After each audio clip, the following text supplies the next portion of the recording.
Waikuchi Kakasa, Waikuchi Kifete. Today I'm joined with Jon Ashworth, Labour candidate for Leicester South. So welcome to the Sikh channel today.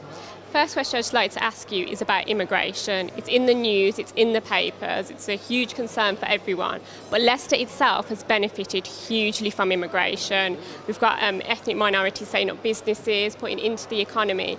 What do you think is the best way to move forward with immigration, to keep the good immigrants coming in, but then also keep the bad immigrants staying out? Well, Leicester has benefited for years by immigration. Families have come to this great city that I represent, or hope to represent again, to make it their home and, as you say, to contribute to the economy and make Leicester the great dynamic city it is today, as indeed they have in places like Birmingham, Coventry, Wolverhampton as well. But I think people want immigration to be controlled, and I think they want that people tend to get concerned that when people come from, say, the European Union and just claim benefits and not contribute more widely to the economy. So it's important to have controls on immigration, but I mean, generally, I think people coming to this country to contribute to the economy, to contribute to society is a good thing, and you see that every day when you walk down the streets in Leicester.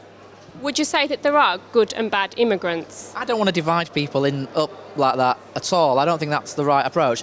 I just think people want a reasonable immigration system. So people don't want you to be able to just claim benefits if you've not got a job, if you're not contributing to the economy.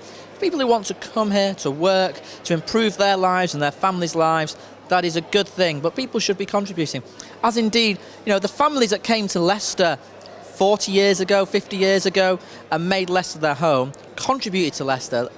Go down any of the shopping streets in Leicester, you'll see that for yourselves. And I think that's what people want to see. So it's about reasonable controls on immigration. And I think that's fair enough.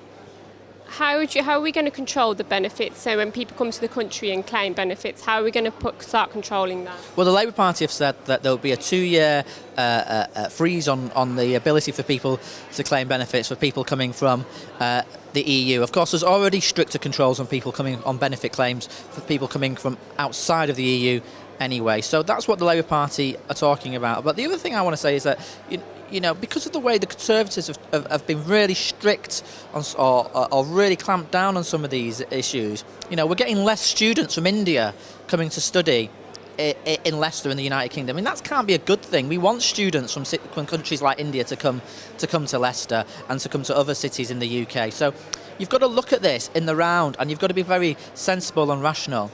You've got to think about what's in the interests of your economy, but in the interests of of communities as well.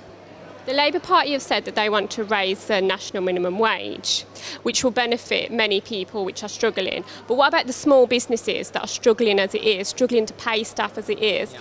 How can they afford to, if the national minimum wage is raised? Well, we want to raise the minimum wage to £8 by 2019, but also to help small businesses, we're going to cut small business rates, and then we're going to freeze the business rates that small businesses pay. Because I know from Leicester, go around Highfields or go down the Belgrave Road, small businesses are the backbone of the Leicester economy.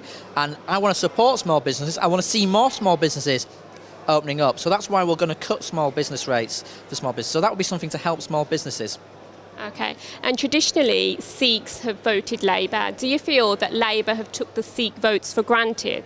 I don't take any vote for granted. It's why, after I finished here, I'll be going out knocking on doors of my Leicester constituents, and that will include constituents who are Sikh, who are Hindu, who are Muslim, who are Christian. I don't take any of those votes for granted. I talk to those people, both about the issues that affect everybody, like the state of the economy, like the state of the National Health Service and the state of local schools, but I also talk to communities about their specific issues, whether that's issues around the right, sometimes we've had in the past the difficulties of gentlemen wearing the turban at airports. I was taking that up in Parliament, or whether it's supporting the Sikh community when they're doing their community work, like I was this weekend when they're raising food for some of the starving and hungry in Leicester. So, I don't say, they're always going to vote Labour or that person's always Labour. I go and talk to people and engage with people on their issues, and that's the way it should be.